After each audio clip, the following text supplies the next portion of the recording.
Bonsoir, bonsoir à tous. Ce soir, je vais préparer une vidéo que je vais balancer. Balancer une petite vidéo sur Covadis. Une petite vidéo sur la partie Covadis calcul et précisément sur un petit bout de cheminement encadré. Que voici notre page Facebook, c'est Global Technologie. Nous aurions plusieurs formations. Chaque semaine, on va faire le nécessaire de publier minimum une vidéo.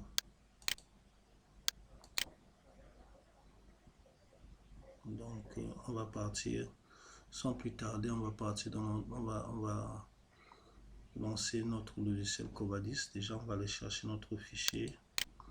Le fichier déjà pour que vous voyez comment préparer le fichier à traiter. Donc j'ai mes données dans Covadis formation. Voici donc le relevé cheminement polygonal. J'ai récupéré un fichier IDX ou vous pouvez le faire avec un format de fichier GSI, ça dépend.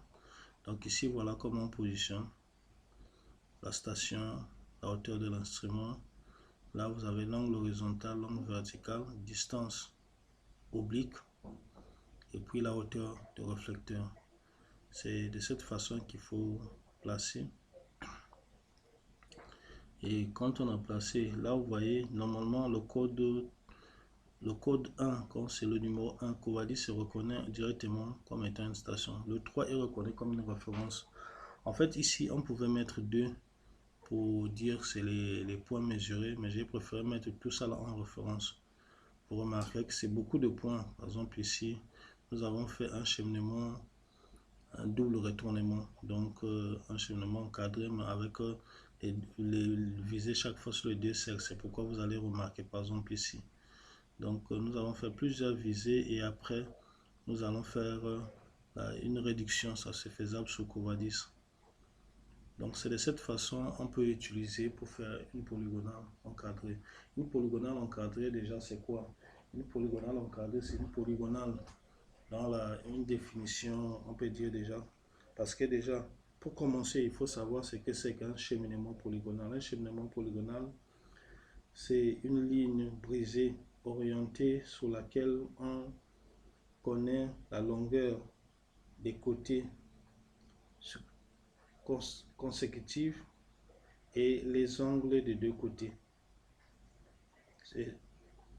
Donc, je vais dire plutôt qu'une polygonale est une ligne brisée orientée sur laquelle on connaît la longueur des côtés successifs et les angles des deux côtés consécutifs font entre eux et les angles des deux côtés consécutifs font entre eux et les angles que les deux côtés consécutifs font entre eux. Je dirais qu'on distingue trois types de polygonales généralement: polygonale fermée, polygonale en antenne, polygonale encadrée. Ici dans notre exemple nous allons parler plutôt d'un cheminement, je voulais dire cheminement encadré, cheminement fermé, cheminement en antenne. Ici nous allons plutôt parler, notre exemple ici nous allons prendre carrément un exemple de cheminement encadré. Alors c'est quoi un cheminement encadré? Comme définition je dirais plutôt que un cheminement encadré c'est un cheminement qui arrive sur un point connu différent du point de départ. Donc ça part, je dirais que ça part de deux points connus et pour deux points de départ connus et deux points connus à la fermeture. Donc un point déjà au départ, un point de station, un point de référence, et de l'autre côté aussi la même chose. C'est-à-dire que comme vous avez par exemple votre GPS, vous avez fait votre polygonale de base et vous faites des coupes de points à une distance donnée. Ça peut être tous les 2 km ou tous les 1 km, ça dépend. Et après, vous avez votre station Total, sachant que vous allez utiliser la station Total pour faire les implantations, pour travailler. Vous reliez donc ces points. Vous faites donc un rattachement des points que vous aurez créés, des bandes que vous aurez créées avec ces points de base que vous avez fait peut-être 1 km. Parce que si vous allez travailler sur un chantier, normalement, il faut que vous ayez des bornes au moins tous les 300-200 mètres. Ça dépend du cahier de charge et des exigences de votre projet.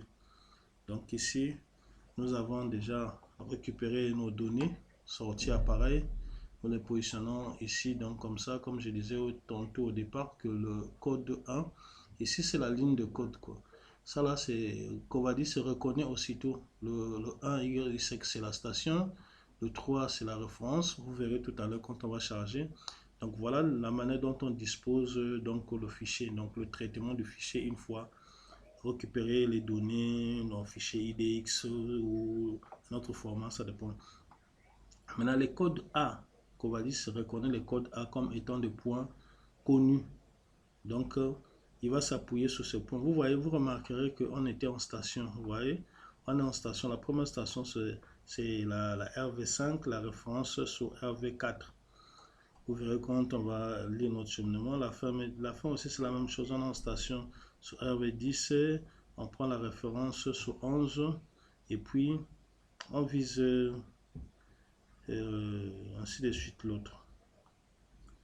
Donc, voilà comment notre polygonal va se positionner. Parce que tout ça, c'est des références. Bon. Voilà donc. On va donc enregistrer ce fichier en format de fichier test. Donc voilà, je vais l'enregistrer ici en fichier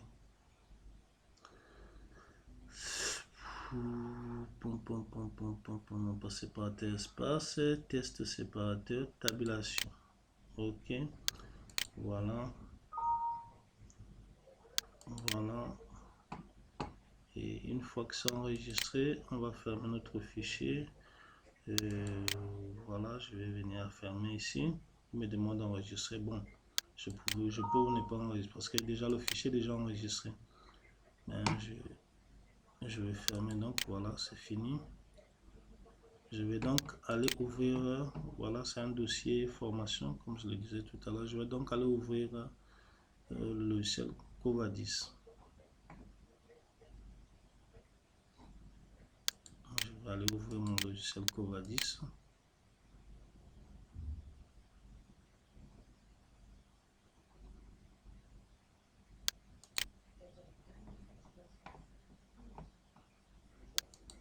Donc, allez ouvrir mon logiciel Covadis.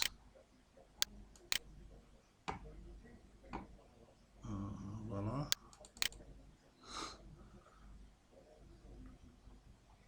Je double-clique, j'attends. Ma machine, voilà. Notre logiciel va démarrer.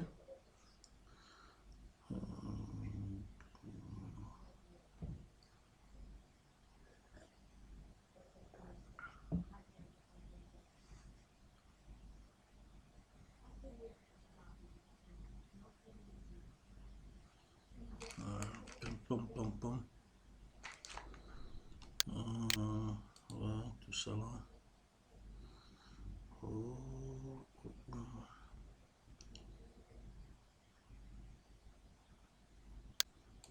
Voilà.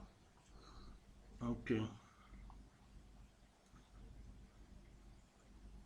Ok. On attend encore sa charge. On attend que le logiciel démarre correctement. Et là, on va arriver.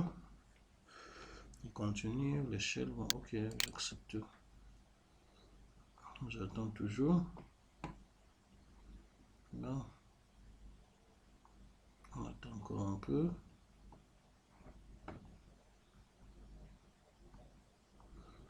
Donc, juste pour dire Les points de base peuvent être des points observés au GPS. Ça peut être des points observés au GPS. On peut les observer et ça dépend en RTK, mais si on veut faire vraiment une bonne polygonale, il est conseillé de respecter les règles de l'art pour ne pas avoir des points qui vont avoir des fermetures vraiment dépassant les normes. Vous allez le constater certainement dans le levé qu'on va faire. Et les points de base, on a constaté que les points de base n'ont pas été observés avec beaucoup de précision. Donc souvent, quand vraiment c'est pas observé avec beaucoup de précision, ça cause souvent des problèmes. Vous observez, si vous arrivez dans une zone où il n'y a pas de point de départ, vous vous mettez peut-être en temps réel, vous observez 2 points, vous mettez après, vous essayez de les rattacher en mode statique. Vous allez ensuite faire le post-traitement pour vraiment avoir une base, je dirais plutôt sûre, une bonne base. Parce que c'est ça le problème. Le reste va dépendre parce que vous allez, Covadis va faire un rattachement et puis va compenser en fonction de ce que vous allez lui donner comme point d'appui. C'est-à-dire que vous lui dites, ok, voilà mes points, je vais cheminer, tu te raccordes par rapport à ça. Ces points, c'est après la fausseté, les erreurs, machin. Il va te dire, voilà, des erreurs de fermeture. Mais puisque ce sont tes points, ces erreurs-là, c'est par rapport aux points des bases que tu as déjà transmises. Mais il va forcer, il va te faire les calculs, il va te donner les données. C'est pour ça que certaines personnes, sous d'autres chantiers, vous avez des écarts entre les points. Puisque quand il va compenser, vous allez voir que si les écarts sont grands, la distance est petite, vous allez avoir des différences entre visées de 2-3 cm ou peut-être même plus, ce qui n'est pas normal du tout.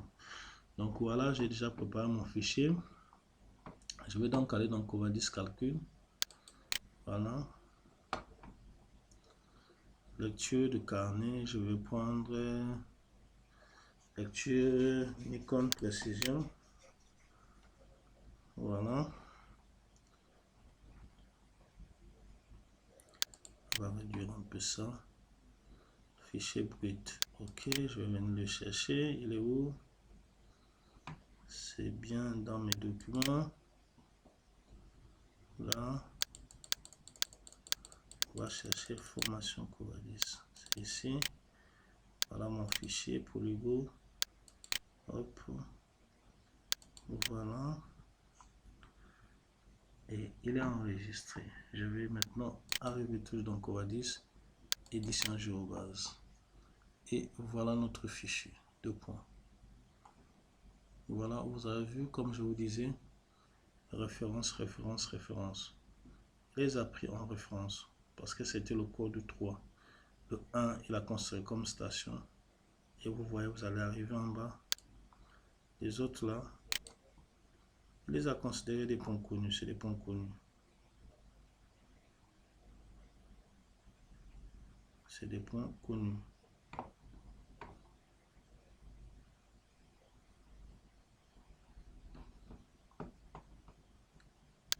On va regarder un peu notre fichier.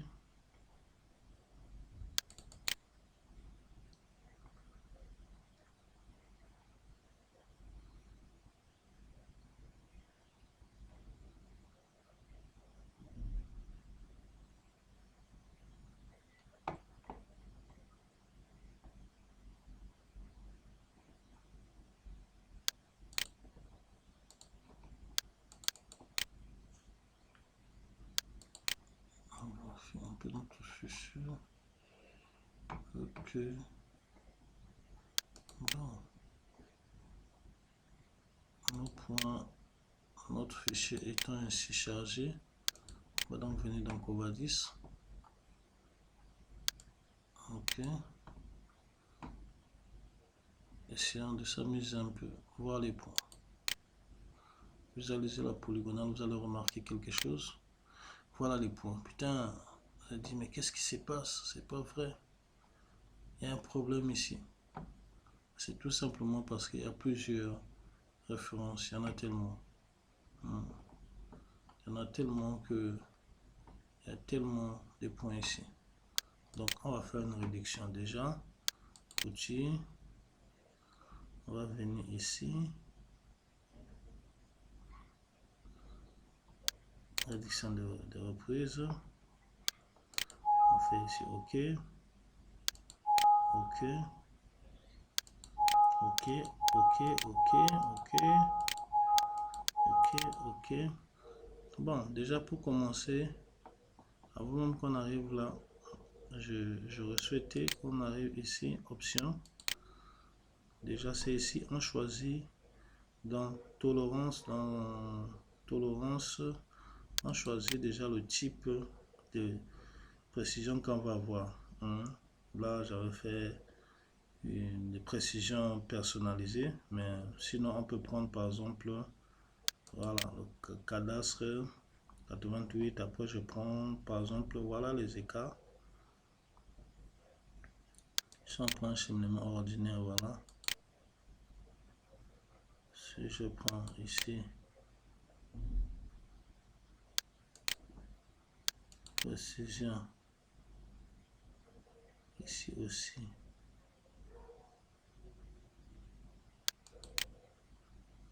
correction, la zone déjà, c'est très important aussi de venir ici dans correction, de choisir la zone, la zone dans laquelle vous vous trouvez. Ça aussi c'est très important parce que c'est ce qui des fois pose problème. Quand vous choisissez notre zone, il va faire les calculs et surtout dans les calculs des attendances linéaires, il va vous donner des faussetés. Bon, c'est possible aussi de pouvoir spécifier un type d'appareil si vraiment vous faites dans des travaux vraiment précis. Vous pouvez mettre ici en choisissant un type d'appareil. Voilà, ici vous allez créer un type d'appareil par exemple si vous voulez. Vous le créez, vous le mettez ici, vous mettez ici, là vous voyez, ça a libéré tout à l'heure, c'était pas fait. Donc vous avez la collimation verticale, constance de prisme, vous aurez tout ça là, précision, des observations, voilà qu'il a mis tout ça là. Bon, on va garder pour le moment appareil standard. Donc pour les calculs, voilà. Produire un fichier de sauvegarde extension avant d'enregistrer, pouvoir enregistrer des résultats d'un calcul hors tolérance. Si vous décochez ici tout ce qui concerne hors tolérance, il ne va pas calculer.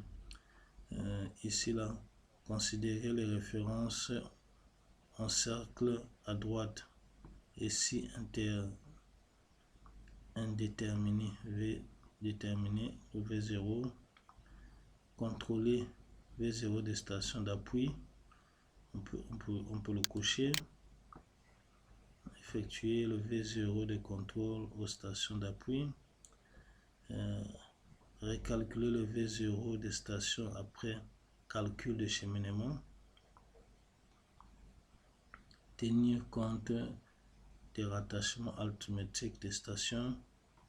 Tenir compte de V0 présent sur les stations intermédiaires. Répartir les fermetures planimétriques et angulaires par rapport aux longueurs des côtés. Oui, ça c'est très important. Et là, voilà le nombre décimal pour ça. 4 nombres décimales arithmétique, 3 nombres de décimales, donc 5.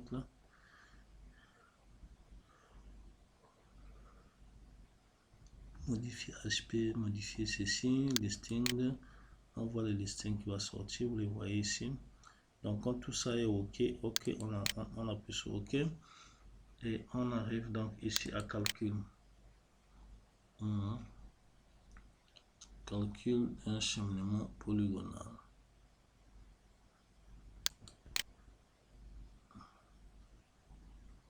Voilà, on arrive ici. Déjà un cheminement ici, je préfère créer déjà le cheminement. Donc on va dire par exemple CH 1, c'est le nom de notre cheminement. Donc ici, on voit toutes les stations. Après, le cheminement a été enregistré.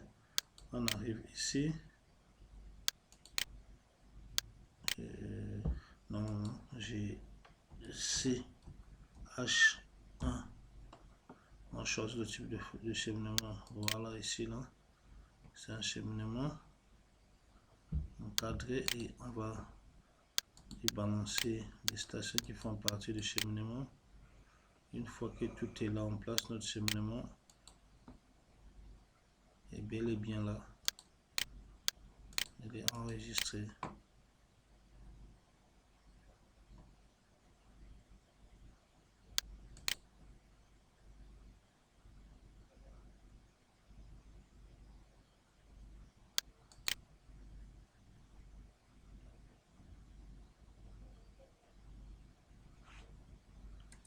Notre cheminement.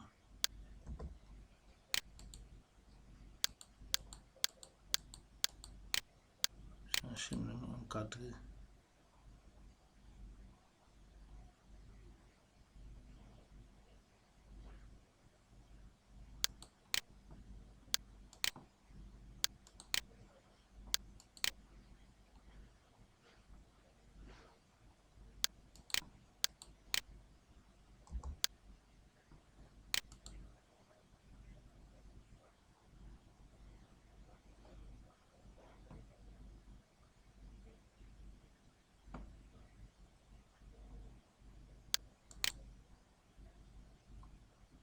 Voilà, nouveau.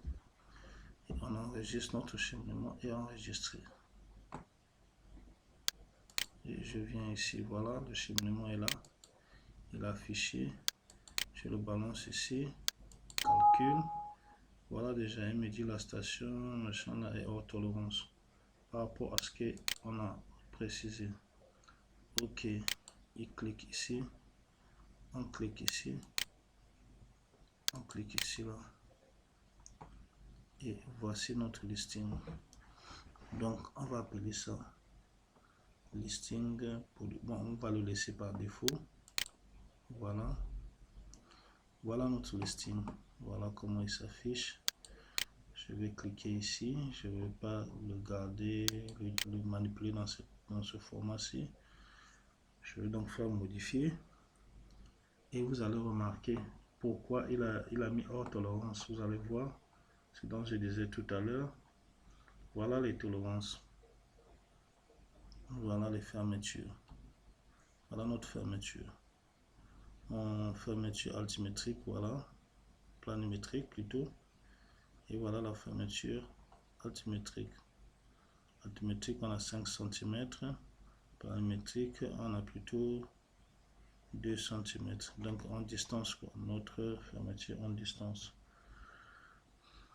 Donc là, c'est des points qu'il a calculé. Donc ça c'est notre station 5 calculée, notre station 7, 8, 9, 10 calculée. Voilà. Voilà notre polygonal. Voilà ici. Ça c'est juste parce qu'on a un petit cheminement. On peut avoir un grand cheminement. Donc on peut faire peut-être ça, on pouvait avoir 60 bornes, 100 bornes, ça dépend du linéaire qu'on avait. Là, vous remarquez que c'est un petit linéaire. La distance est même affichée ici. Nous avons juste un petit cheminement de 600 mètres, 621 mètres. Vous voyez ici, vous voyez la tolérance que nous avons utilisée. C'est le cadastre, la tolérance cadastrale de 1984, carnaval polygonal de précision.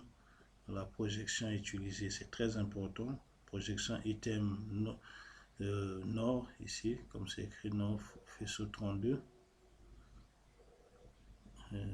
Voilà. C'est comme ça que le logiciel appelle. Mais normalement, c'est N. Mais généralement, avec le logiciel Covadis, il parle soit du nord, soit du sud. Mais comme vous allez vous retrouver dans le domaine de cartographie, quand vous êtes sur Google, quand vous regardez, en fait, vous aurez plusieurs, c'est des colonnes. Vous avez plusieurs lettres. Je pense qu'il y a le I et le, je ne sais plus trop, le Y qui n'est pas là. Mais bref, si vous êtes sur Google, vous activez CRI, vous verrez ça. Dans les jours à venir, je vais faire une formation carrément sur Google Earth et Global Mapper. Comment on peut faire un relevé topographique avec Google Earth, un relevé pour peut-être un avant-projet sommaire, pour avoir une situation, pour pouvoir ressortir les points partant des points topographiques et faire un modèle numérique, donc on va dire partant d'un relevé topographique sur Google Earth. Donc, pour notre vidéo, nous avons fini. Merci de votre attention et j'espère que cette vidéo vous a plu.